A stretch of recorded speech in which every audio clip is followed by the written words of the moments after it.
will give you a break, and then we will do sexuality, and then we'll call it a day. This morning group did finish a little early, so I do think I'll get you guys out of here closer to 8 and 9, so, for all of our shifts. We got it. So, 4 o'clock is gonna come early in the morning, so. All right, so for your test 3 review, the questions that we adjusted. There was a sensory question, it was about furosemide, and it was asked how long they've been having the hearing loss versus holding the dose. We took both of those answers on that one. Just for future reference, if it's asking you about hearing loss, it's always good to know when it started, because if it started before we started the furosemide, it's probably not related to that, but we did give 2 answers on that one. There was a perfusion drag and drop that we gave full credit for. It was for signs and symptoms of an MI. I'm not sure which one kind of made the stats a little bit low on it, but the correct answers were chest pain, increased blood pressure, diaphoresis, and then decreased O2 saturation, okay? There was another perfusion drag and drop. We gave full credit for it. It was MI risk. I think the one that students missed the most was male. So more common in male, hypertension, smokers, history of coronary artery disease, and African American. Gout does not increase your risk of MI. It does some other things, but not your risk of MI. There was a mental health question that was neglect versus abuse. So we did give full credit for that question, but I just wanted to make sure we went over it. So neglect would be those things like malnourished, soiled clothing, pressure injury. Abuse is a little bit different. So the bruising would have been abuse, and the question just wanted to know about neglect. So just be careful of the wording on the question. So if it said abuse and neglect, all those answers would be correct, but if it differentiates, just make sure you pick the ones that are appropriate.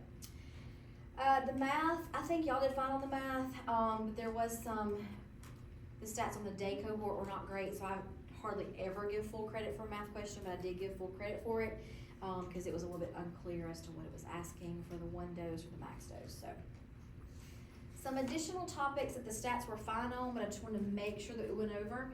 Healthcare associated infections, y'all did fine on that, but things that we wanna do is to prevent like central line infections, Foley catheter infections, so cleaning the Foley or doing Foley care Q shift or Q8 hours.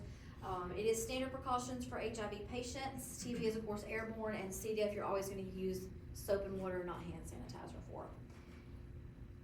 There is, let's see how I word this. So for HESI, when they give you, no, I'm gonna do that at the end. We'll come back to that one. Detached retina. Remember their vision does not completely go away immediately. So they will get that decreased vision of that curtain, but it will only result in blindness if it's left untreated. So it's not an immediate vision loss, right? What does a BNP tell us? Kind of. So it's fluid status. So if they have an elevated BNP, it's related to fluid overload or CHF exacerbation. Troponin will be used for what reason? Without heart attack. ABGs will be appropriate in a patient, but it's not going to tell you about fluid status. I think the question was specifically asking about fluid status, okay? Atropine is used to treat what? Slow heart rate. Slow symptomatic bradycardia. It can also be used for usually it's going to be a bradyrhythm anyway, but a first degree heart block can use atropine for that.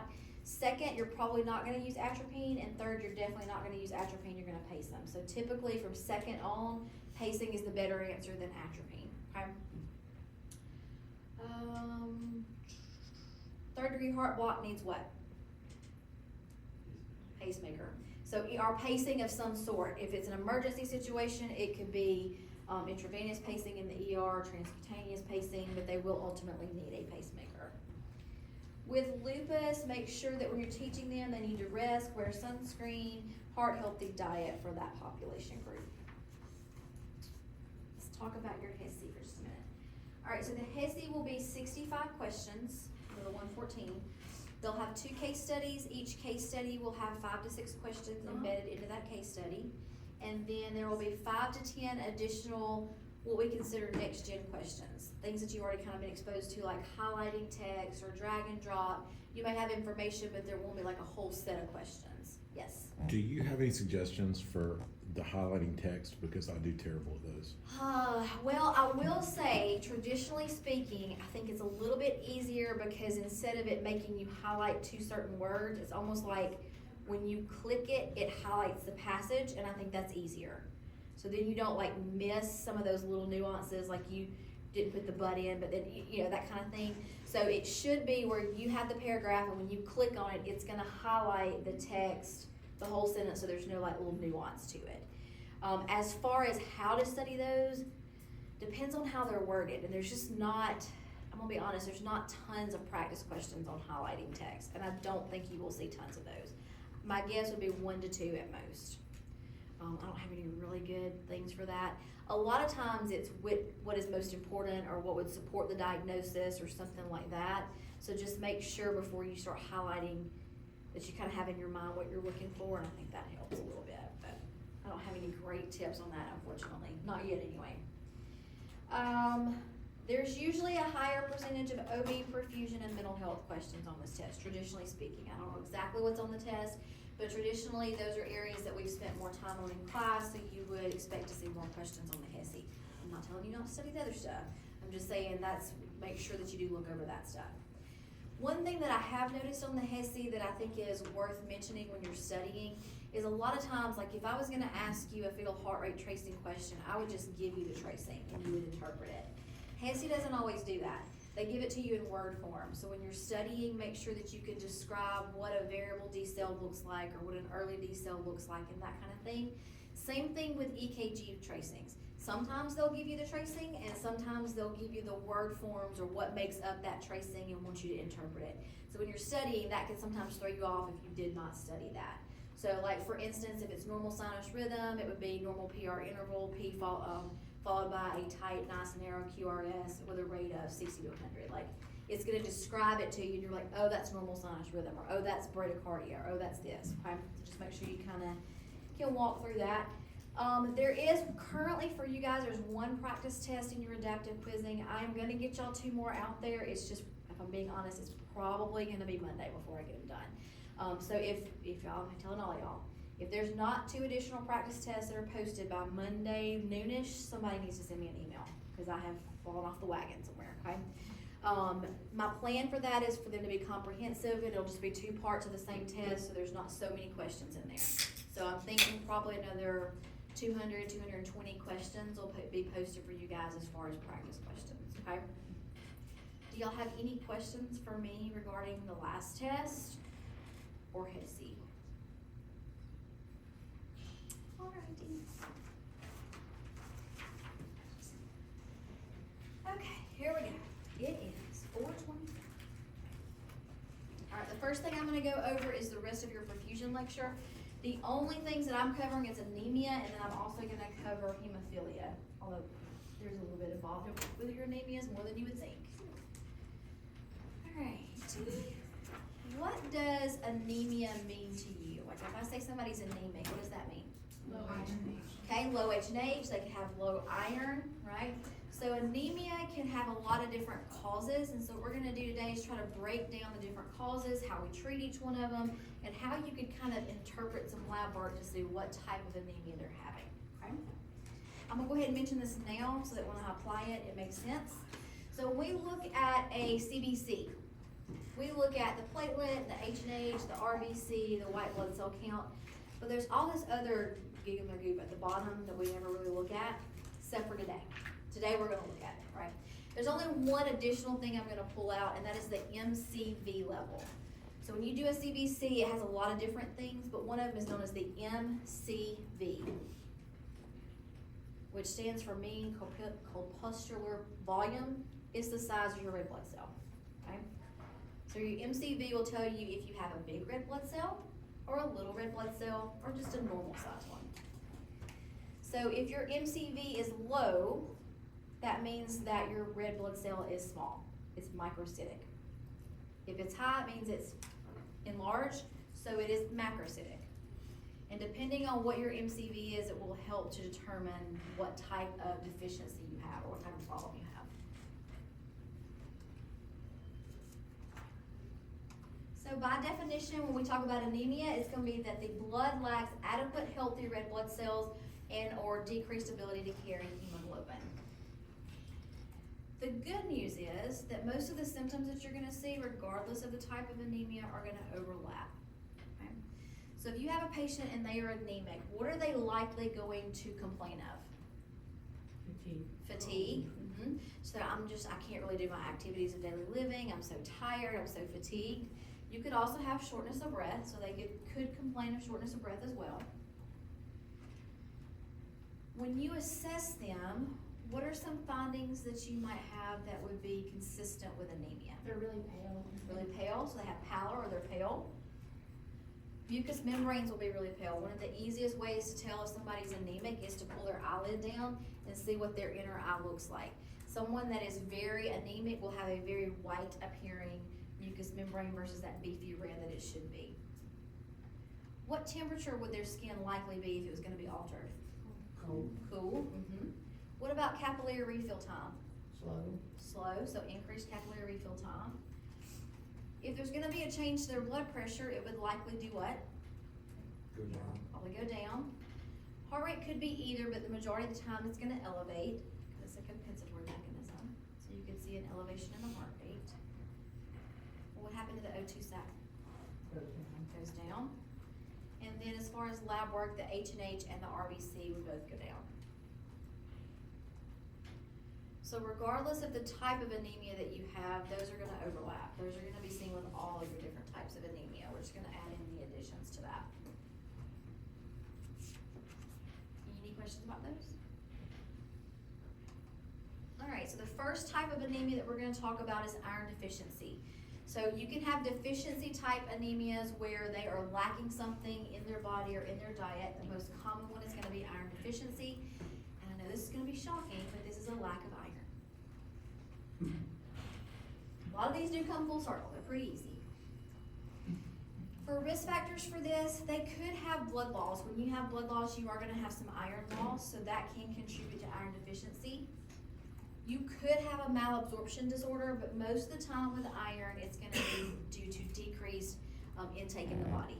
So they're just not taking enough iron in.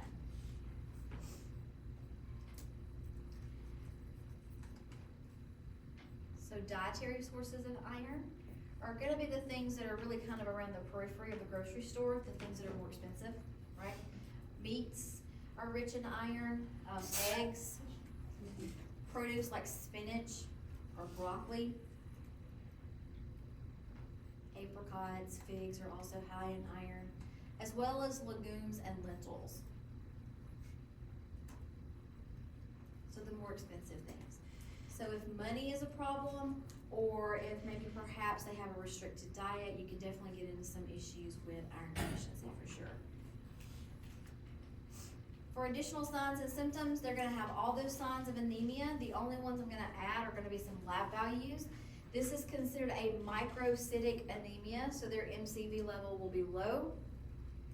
And if we were to draw an iron or a ferritin level, it will also be low.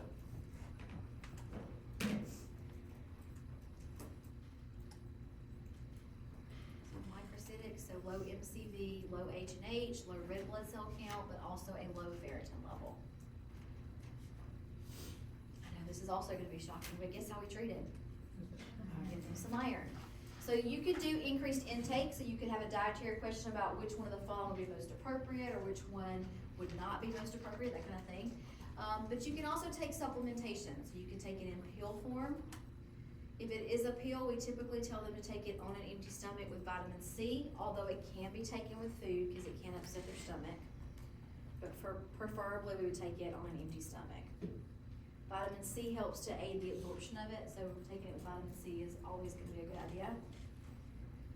There is a liquid iron form, but if you're gonna do it with a liquid, they need to drink it through a straw because it will stain their teeth. So make sure they drink it through a straw if they're using a liquid form. Sometimes you'll see that for kids. It can be given IM.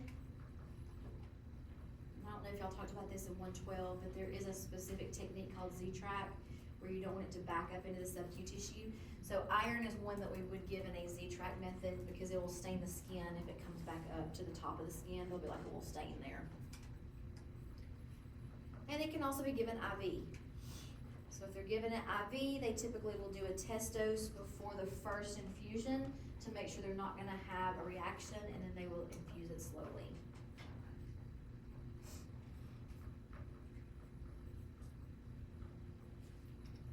Remember, with your iron preparations, especially if it's oral, they can definitely have some discoloration in their stool, and then all of them have a tendency to make you constipated, so just be mindful of that.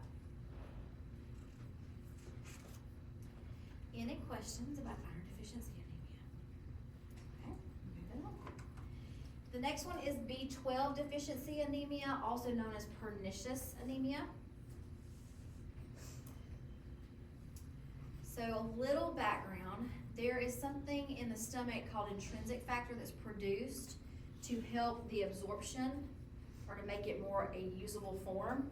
So intrinsic factor is produced in the gut or in the stomach that allows B12 to be used properly in the body.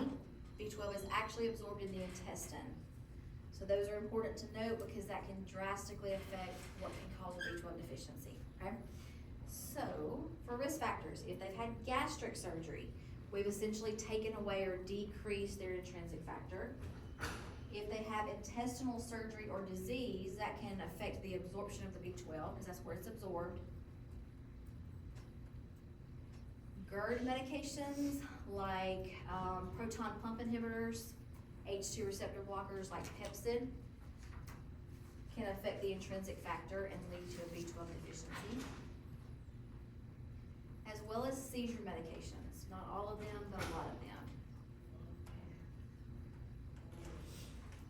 So risk factors would be gastric surgery, so stomach surgery, intestinal surgery or disease, use of medications for GERD like proton pump inhibitors and H2 receptor blockers, as well as seizure medications. There is also a form where they're not born with intrinsic factor, so you can have that as well. They just don't produce intrinsic factor at all. Most of the time, B12 deficiency is gonna be something related to those things instead of a true decrease in intake, but it is possible to have a decreased intake. Looking at your additional signs and symptoms, this one does have some pretty significant additional symptoms that are a little weird. They can have a beefy red tongue. They can develop paresthesias where they have numbness and tingling in their extremities. They can have mouth ulcers. And they can also have cognitive and neurological issues. A lot of times it's just memory things, they feel like they're in a fog, so they can definitely have some neurological symptoms as well. So a little bit different than what we typically see with most of your forms of anemia. They will still have decreased H&H, decreased RBC, but this is a macrocytic anemia, so their MCV would be elevated. And if you were to draw a B12 level, it would be low. Sometimes you will see B12 listed as cobalamin. It's the same thing. Okay? So decreased H&H, decreased RBC, decreased cobalamin or B12 level, but it will have an increased MCV. Again, I know y'all are gonna be shocked by this, but how do you think we treat it? Increase their B12. So we can increase their intake if that is the problem. Most of the time, a lot of these issues are gonna require that we give B12 injections for them to be absorbed properly, so that is very common to replace it with an injection instead of just increasing in their diet or giving them a PO supplement, but you could see that done as well. Let's talk about some sources if you are gonna increase B12 in your diet. This one does not have many plant-based sources. These are gonna be meat-based sources, so like organ meat, clams, tuna, beef, dairy, so things that vegans and vegetarians may not eat in abundance.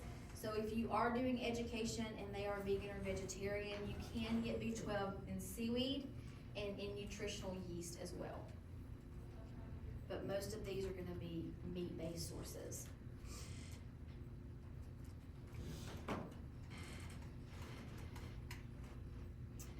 For our intents and purposes, we're gonna use the term B12 deficiency anemia and pernicious anemia interchangeably. All right.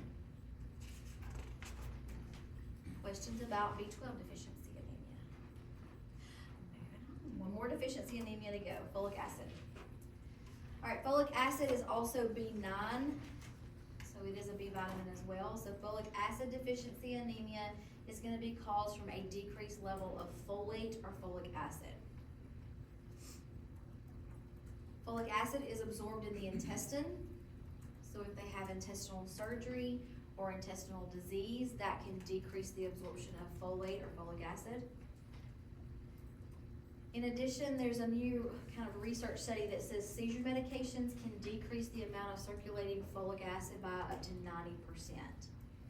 So if they have a history of seizures and they're on one of those medications on a chronic basis, which they should be, then they can have decreased folic acid levels because of their medication. Signs and symptoms are gonna be very similar to that of B12. So that beefy tongue, they can have the mouth ulcers. They don't typically have as much of an issue with paresthesias, and they can have some neurological cognitive issues and or depression associated with this. For your lab findings, of course, they'll have the decreased H&H, the decreased RBC. They will have an increased MCV. This is also a macrocytic anemia. But if you were looking at causes, they would have a decreased folate level or folic acid level or B9 level. They're all the same thing. Okay. For your treatment, what are we gonna do about it? Please replace their folic acid. So you can do that in an oral supplementation, or you can do it with dietary sources. We do have a lot of foods that are fortified with folic acid because of the risk of neural tube defects and that kind of thing. But if you're looking at true sources, you're thinking about citrus fruits, green leafy vegetables, and green veggies in general. Those are gonna be your primary sources of folic acid. You do get some from dried beans and lentils as well. So this is definitely not one that your vegans and vegetarians are usually deficient on because a lot of their sources are plant-based.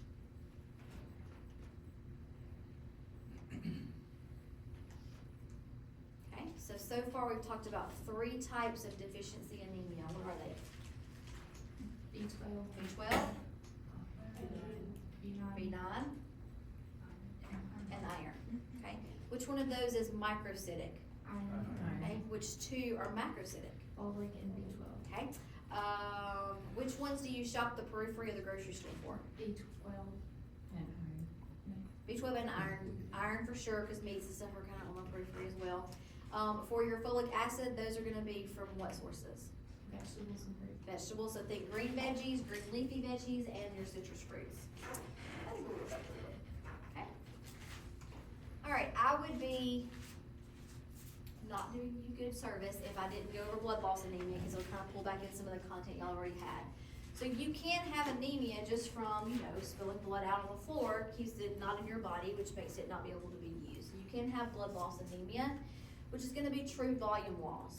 So you guys did emergent, that seems like forever ago, but a while back. What type of shock could result from blood loss anemia? Hypovolemic, okay? So typically speaking, these patients are gonna be more abruptly symptomatic if it is an acute blood loss. Whereas if you had someone that was iron deficient and they're just chronically iron deficient, they may come in and their H&H may be really low and they're not all that symptomatic. Usually blood loss are gonna be pretty symptomatic, okay? For your risk factors, anything that can cause bleeding would be a risk factor for blood loss anemia. So what are some things that you can think of that would increase your risk of blood loss anemia? Hemorrhaging from pregnancy. Hemorrhaging, so postpartum hemorrhage. Trauma, surgery, hemophilia that we're gonna talk about in a little bit, GI bleeds, overuse of anticoagulants. So anything that can increase your risk of bleeding can definitely predispose you to this. For your signs and symptoms, it's gonna be exactly of anemia, those things that we talked about, right? You could also see change in level of consciousness. If you were to look at the MCV, which is not gonna be the priority if they're spilling their blood on the floor, but if you did, it would be normal. So it's not that they're big red blood cells or little red blood cells, they're just no longer in the body, okay? Or no longer where they're supposed to be. To diagnose it, they will usually do labs and then assessment/scans. someone comes in and they've had an MVC, there's an obvious large laceration and they're bleeding profusely from it, you found your cause. But you may have to do scans if they suspect some internal bleeding. Treatment for this one is a little bit different, because it's not a deficiency anemia that we're gonna replace with a diet. So if you had somebody that came in and let's say that, let's say they were on warfarin at home, got confused, took some extra doses, came in with a massive GI bleed. What are you gonna do? Okay, you're gonna give the reversal agent in that circumstance, absolutely. What do you know about the blood loss in general? Fluids, what kind? Okay, isotonic, so lactated ringers or normal saline, so isotonic solutions. Do they need an IV? How many do they need? 2. And then what is the key term there? Large bore. So 2 large bore IVs. We will give isotonic solutions like normal saline or lactated ringers. We're gonna stop the bleeding, right? If we can physically stop it by applying pressure, that's great, but surgery also might be required depending on the cause of the bleeding. And then we would give them blood transfusions if needed. Now, once all that's been taken care of, we probably will do some iron replacement because we know they've lost some iron. It is not the priority intervention, but it will be done usually either orally when they go home or maybe even iron infusions after we get them stable. Okay? Everybody good with that? Moving on. All right, last week, y'all talked, oh, wait a minute, the weeks are running together. Did y'all do elimination last week? 2 weeks ago. 2 weeks ago, okay. So y'all talked about kidney disease. So kidney disease does lead to anemia as well because they do not produce enough erythropoietin. So that's a good way to kind of merge these two lectures together for testing purposes. So that would be a cause. There's also 2 other types that we are going to talk about, and that is aplastic and hemolytic. So I wanted to just touch on them first, and then we'll pull them out separately. So aplastic anemia is a little bit of its own beast. So it is a patient that's bone marrow is not working properly. So they do get the anemia, so they get the low H&H and the low red blood cell count, but they also get a low platelet count and a low white count. So they have something called pancytopenia where everything is low. Right? So if you're looking at a test question and it's giving you lab values and the white blood cell count is low, the platelet is low, and the H&H is low, that's gonna be aplastic anemia versus one of the other types, okay? For aplastic, it can be inherited, like you were born with it, or it can be acquired, which you actually have already talked about, we just didn't specifically call it aplastic anemia. When you did cell regulation several weeks ago, and they're on chemotherapy, that affects the bone marrow, and it causes aplastic anemia. We just didn't call it that. And then you have hemolytic anemias. With hemolytic anemias, just think broken or misshapen red blood cells, okay? So broken or misshapen red blood cells. And if they're broken or they're not the correct shape, they cannot carry oxygen properly. Sickle cell is the one that we're gonna pull out for your hemolytic anemias. Everybody good? So let's talk about aplastic first. Aplastic can be inherited. There's an inherited form called Fanconi syndrome. I don't think you would ever see it called that. But Fanconi's is an inherited aplastic anemia that they're born with, or it can be acquired from drug use such as chemotherapy. Regardless of the cause, what's happening is the bone marrow is not responding or is not producing in sufficient amounts what it should. So the result is a decreased red blood cell count, which means they have a low H&H, which means they have anemia symptoms. It also causes a decreased white blood cell count, which makes them at risk for what? Infection. And they also have a decreased platelet count, which puts them at risk for bleeding. So these patients do have some double whammies there that we have to address. These patients would also have a normal MCV. So the red blood cells they have look normal, they just don't have enough of them.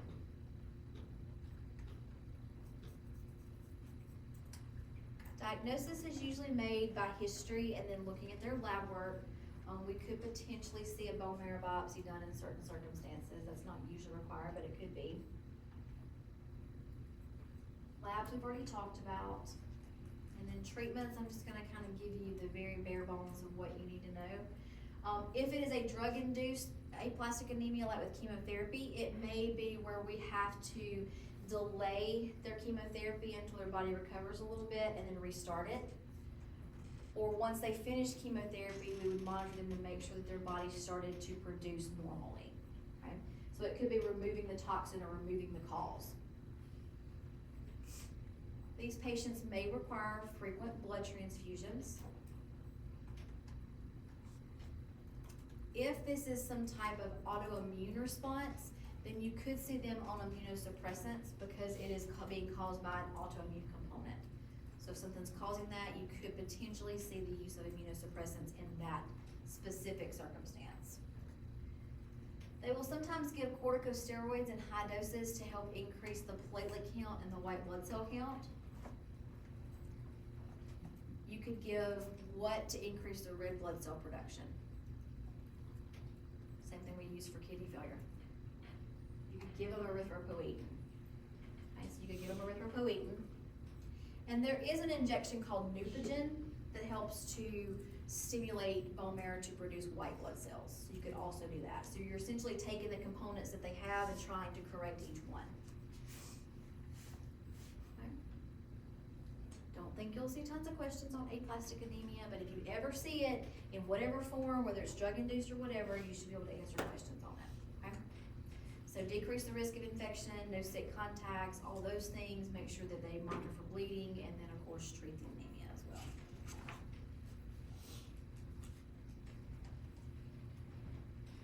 Good on aplastic. Next one up is sickle cell. Alright, so sickle cell is considered an autosomal recessive genetic disorder, meaning that the parents would either both have to have the disease or both be carriers in order for their offspring to potentially have the disease, okay?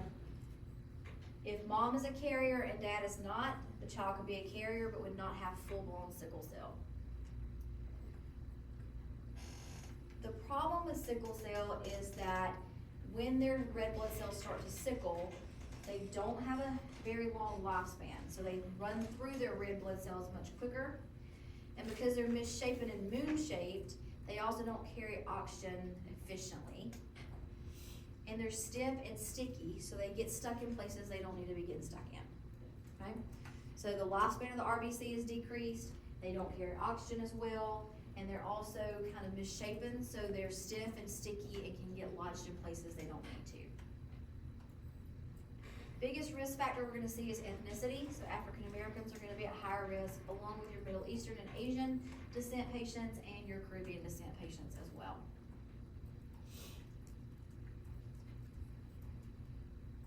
For diagnosis, when they do what we call a PKU heel stick, really needs to be called a newborn screening tool. It does screen for sickle cell, and then they would do one of these other two tests to confirm, usually this hemoglobin electrophoresis, which is a blood draw, and basically look at it, they look for those misshapen red blood cells, and they'll say, yes, there is a presence of hemoglobin SS, meaning they do have sickle cell.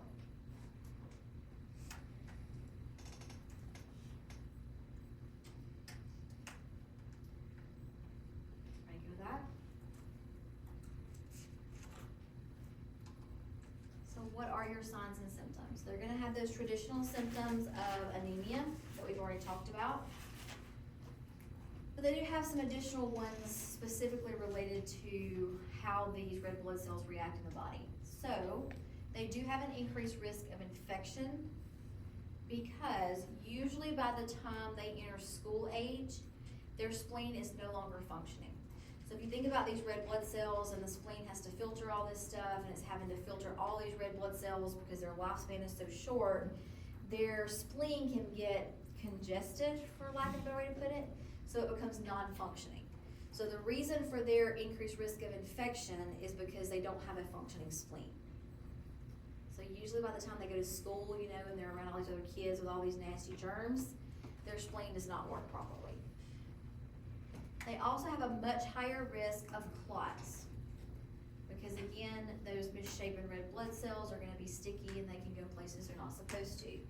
So in your children, usually the first symptom that we'll see of sickle cell will be hand and foot syndrome, where those sickled red blood cells kind of get trapped in those areas, and you have babies that present, or toddlers, that present with really painful, swollen hands and feet. Usually that doesn't occur until 6 months or later, because up until 6 months, they still have some fetal hemoglobin that doesn't sickle in their system. So we typically see that hand and foot syndrome 6 months or a little bit after. These patients also have a much higher risk of CVA. Would they be at high risk for ischemic strokes or hemorrhagic strokes? Ischemic. They can have MIs, they can also have vision problems, and just incidentally, they can also have an increased risk of gallstones because of them filtering those red blood cells. Okay. So hand and foot syndrome is often the first symptom that we see. Any questions about those? So what we do know about sickle cell is anything that puts stress on the body can cause them to start sickling a lot of their red blood cells. So prevention of sickling is key to increasing the quality of life for these patients. So there's a lot of triggers that can cause the sickling, so we're gonna go down through them and talk about how you could teach a patient or what we would do to kind of prevent those as much as possible. Unfortunately, trauma, there's not tons we can do about, right? You don't go and plan to have a wreck this afternoon, that just kind of happens. There's not much we can do for that, but we do know that surgery and trauma is gonna stress the body, therefore it's gonna cause them to have more sickled cells that can cause a problem. Same thing for illness and infection. So what we do teach our parents or our kids is they need to make sure that they monitor closely for signs of infection and report that immediately. They also need to avoid sick contacts, make sure they're washing their hands, all the prevention strategies that we would give anybody that's high risk for infection. High altitudes will increase their oxygen demand and will often make them start to sickle, so that's just good to know if we're teaching the parents so they know that that is a possibility. We already kind of talked about physical stress, but also mental stress. So if they're studying for finals or they have a lot of stress going on in their life and they're having some mental health issues, then that can also cause sickling.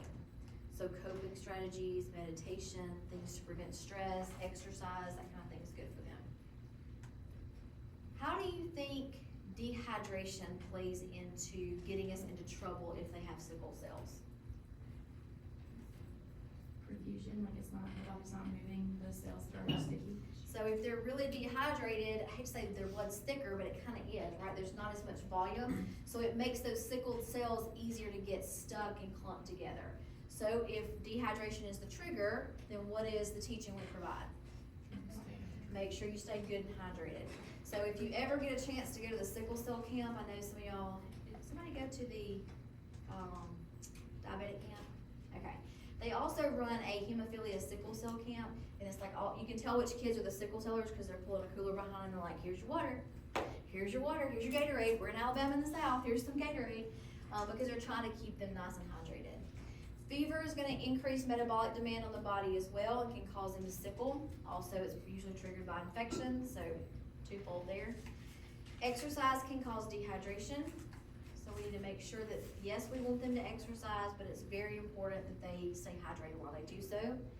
And then what do you think the problem is with cold temperatures? Fusion. Okay, how? You're It correct. slows the metabolic.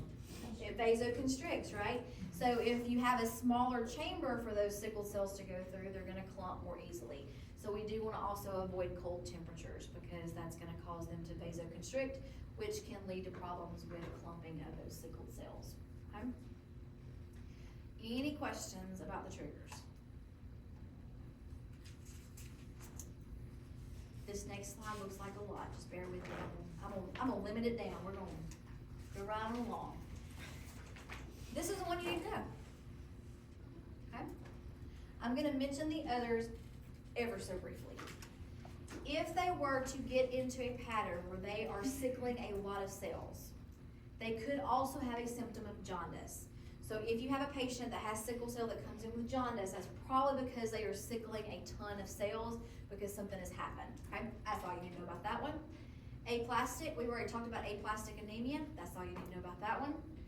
Splenic, that's where their spleen doesn't work. We've already covered that one as well. So this is the one that you will be tested on. It's also the one you'll be tested on boards. So vaso-occlusive crisis is when something has happened, they start sickling their cells. Those sickled cells migrate somewhere and they start to cause a lot of issues. So they will usually present with significant severe pain. A lot of times it's abdominal pain. It doesn't have to be in their abdomen, but somewhere in their body they will come in and they're having significant or severe pain.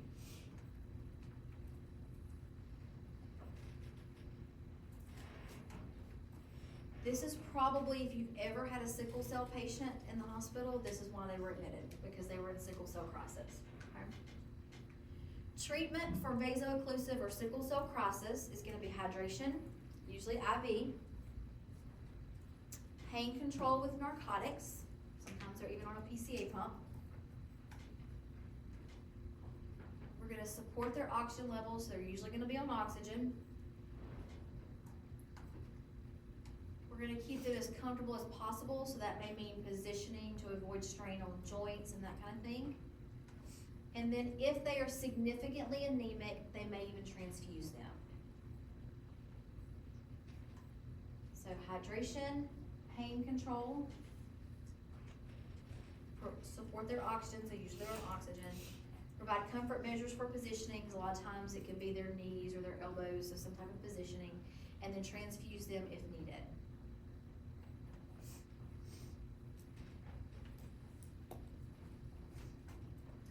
This is the medical term for hand and foot syndrome. Okay. And this is the medical term for painful joints.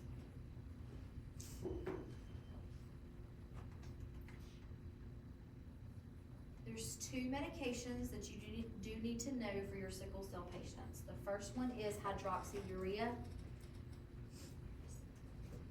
Some white on the board. Hydroxyurea is a chemotherapy drug that helps to decrease the episodes of sickling. So it is considered a maintenance dose for sickle cell patients. It helps to decrease sickling.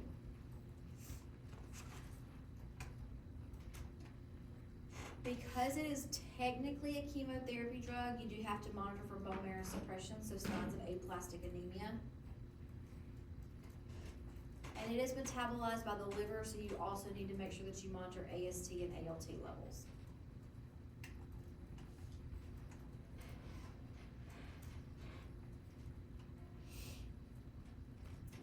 The next one is deferoxamine, or deferoxamine. It is a chelation agent. What do I mean when I say chelation? It's not something you hear a lot. Chelation means to remove heavy metals. Okay? So not a drug we give very often. In this case, because your sickle cellers typically have chronic transfusions, they are not iron deficient. This medication is actually given to bind to the iron and draw it out of the body. So you do not want to give extra iron. You would question giving extra iron supplementation to a sickle cell patient, because iron's not their problem. We're actually giving medication to pull that extra iron off because they're having frequent transfusions. Okay? So deferoxamine is going to be a chelation agent to decrease their circulating iron levels. Now, let's say that you had a patient, they came in, known sickle cell, came in sickle cell crisis. We treated them per the protocol that we've already talked about. One of the things that we have to be very mindful of, especially after a sickle cell crisis, is something called acute chest syndrome. So a lot of times, let's say they had a sickle cell crisis last week, we discharged them home, they come back in this week, they're severely short of breath, and they may be diagnosed with something called acute chest syndrome. So think of it like a pneumonia type syndrome, okay?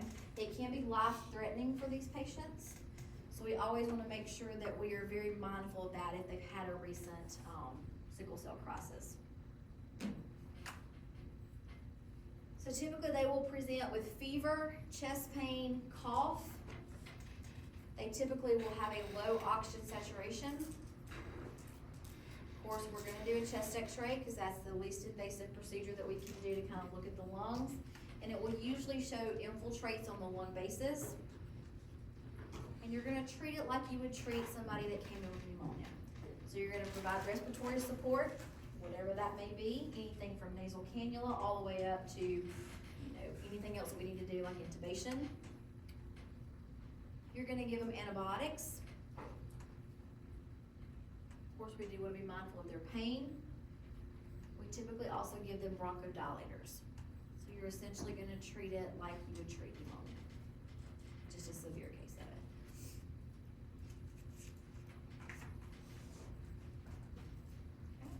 Sickle cell, what shape are the red blood cells? Moon shape, crescent moon shape to be specific. Not full moon shaped, just crescent moon. Now, there is another type of hemolytic anemia, and I thought we really had gotten away from asking questions about this, but I want y'all to know what it is. I'm gonna tell you exactly what I want you to know about it, which is not a whole lot. So thalassemia is a hemolytic anemia that is inherited. It can also be called thalassemia major or Cooley's anemia. So if you ever see that, you know this is what we're talking about. Instead of their red blood cells being crescent moon shaped, they're flag shaped. They kind of look like a waving flag.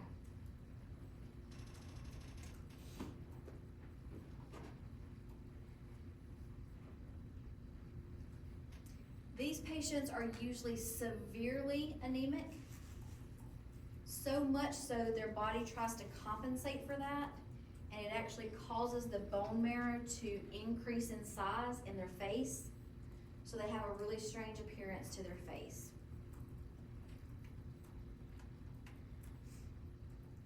So they have some additional bone growth in their face and their skull, wide set eyes. These patients will typically also have clubbing.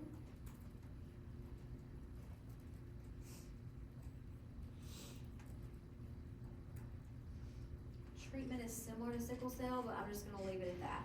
So this is gonna be a different type of hemolytic anemia, also known as Cooley's anemia.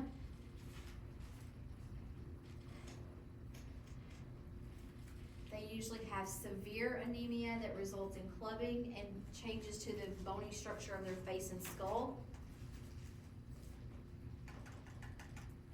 It is also, African Americans are at higher risk for this as well. That's all you need to know about it. Okay, so we've talked about 3 deficiency anemias. Blood loss anemia, we covered aplastic, and we covered hemolytic. The only thing left to cover before I give y'all a break is hemophilia, which is not an anemia, it's a completely different topic. And it's one slide. So. All right, hemophilia is an insufficient amount of clotting factors that result in abnormal bleeding. For your risk factors, this is predominantly seen in males, especially type A and type B. So males is gonna be a risk factor. If there's a family history, that's a risk factor as well. And this one is seen more commonly in the Caucasian population. It is classified based on the factor that they are deficient in. So the most common type is known as hemophilia A or classic hemophilia, and it is a deficiency in factor 8. And that will make up the majority of cases that we see.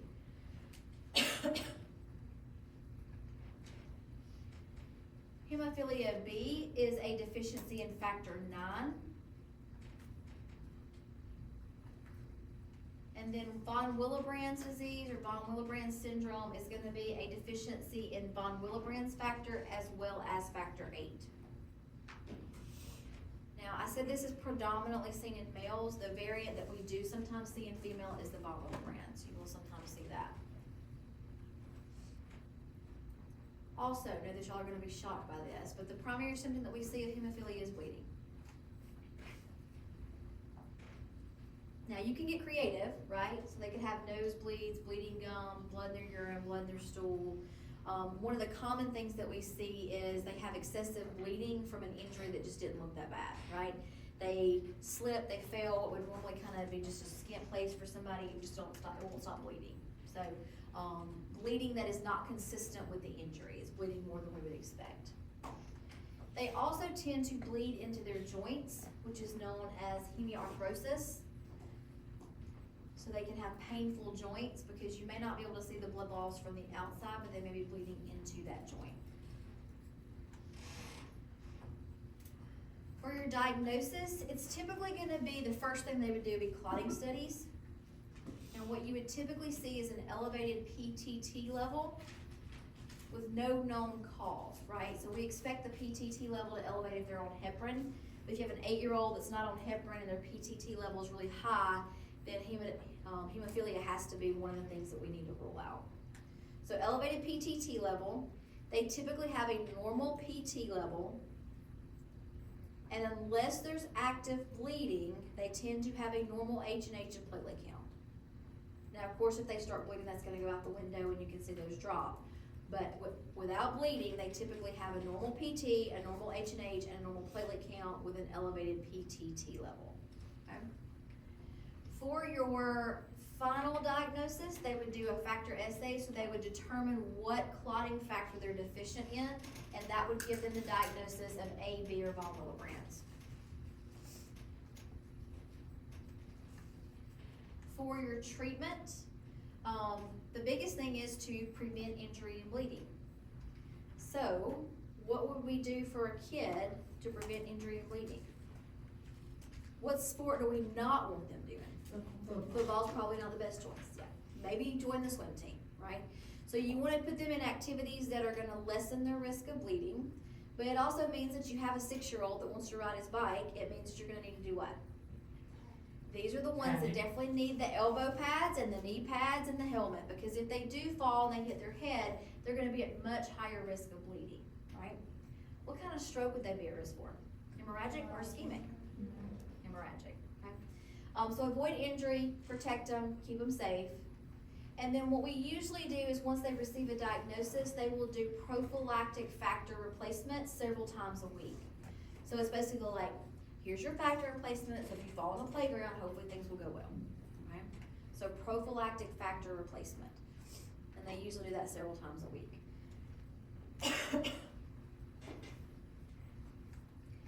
If they were to have an injury or start bleeding, then we have to kind of change it up a little bit. So the first thing that we would typically do is PRICE, which stands for, I'll tell you this, P for somebody's bleeding. What are you gonna do? Put pressure on it. Rest, ice, compression, and elevation. So if you're the school nurse or you're the mom and they fall down and they're having some bleeding, PRICE is what you're gonna do. Apply pressure to the wound, get them calm and restful, ice will vasoconstrict, compression to the whole area because we know they can bleed into a joint, and then elevate it.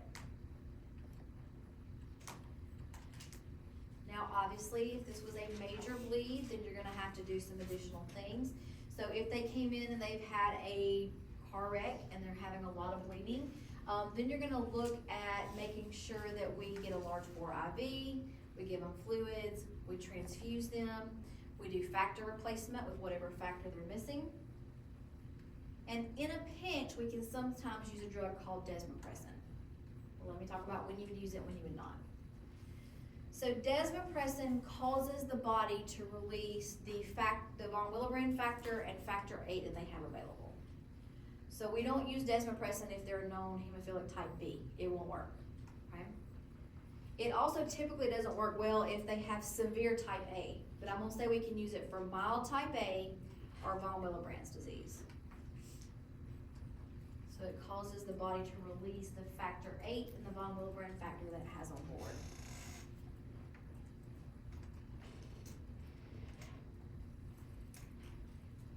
Okay, what questions you'll have for me?